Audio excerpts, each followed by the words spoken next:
Hello दोस्तों, आज जो मैंने क्वेश्चन लिया है ये बहुत ही इंपॉर्टेंट है।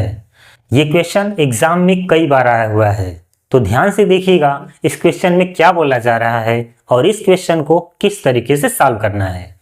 इसमें बोला जा रहा है कि ये जो संख्याएं दी गई हैं इसमें सबसे बड़ी संख्या क्या है। वैसे तो संख्या देखकर ही पहचाना जाता है, लेकिन यहाँ संख्याओं को लिखने का तरीका बदल दिया गया है। करड़ी में लिखा गया है और करड़ी घात भी बदल दिए गए हैं। जैसे यहाँ करड़ी घात 2 है, यहाँ 6, यहाँ 3 और यहाँ 4, और जो करड़ी के अंदर मान लिखा गया है वो भी बदल दिया गया है। तो पूछा जा रहा है कि इसमें से सबसे बड़ी संख्या कौन है। तो यहाँ पर वर्गमूल 2 है, ठीक। यहाँ करड़ी घात कितना माना जाता है 2, और यहाँ पर करड़ी घात 6 है, यहाँ करड़ी के अंदर मान 3 है, यहाँ पर करड़ी घात 3 यानी घनमूल बोला जाता है इसे, ये 4 हो गया, और ये करड़ी घात 4 चतुर्थ मूल 5 हो गया। तो सबसे पहले एक काम करेंगे, अगर करड़ी घात अलग अलग है तो पहला काम यही है कि करड़ी घात समान करना होगा। तो क्या करेंगे हम, 2, 6, 3, 4 का एलसीएम लेते हैं, एलसीएम। तो एलसीएम कितना हो जाएगा, 2, 6, 3, 4 का 12 होगा, ठीक। ये काम ऐसे ही सवालों में इस तरह से करना है। तो क्या हो जाएगा, सभी की करड़ी घात 12 हो जाएगी, ठीक। तो यहाँ पर कितना है, 2। ऐसे ही सब जगह लगा दीजिए बिना सोचे समझे। यहाँ पर 3 है, यहाँ पर 4 है, और यहाँ पर 12 है। तो सभी की करड़ी घात क्या हो गई, समान।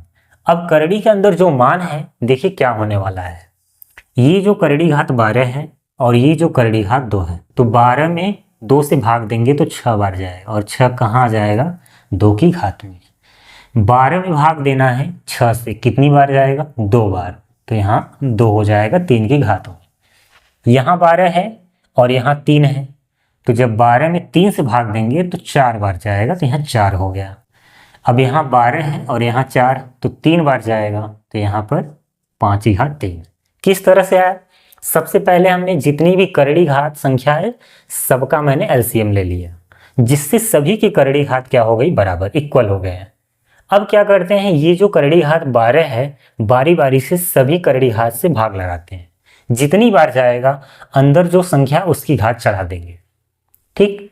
अब क्या करना है, आपको मान नोट करना है। जैसे 2 की घात 6 यानी कितना होगा, 64।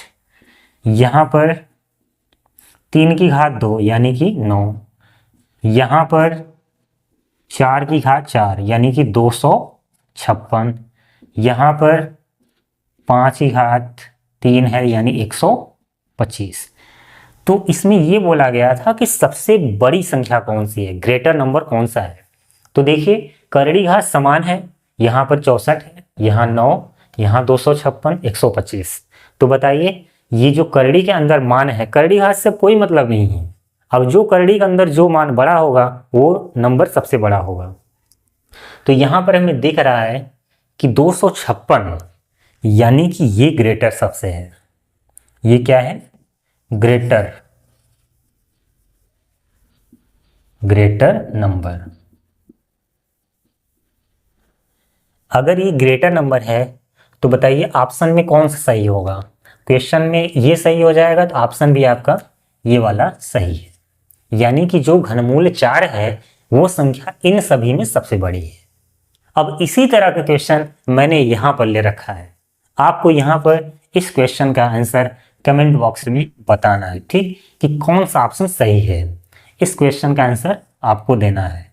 तो चलिए कमेंट बॉक्स में आपके जो भी आंसर होंगे मैं इसका जवाब दूंगा। अगर आप सही करते हैं तो सही है, गलत होगा तो भी मैं आपको बताऊंगा।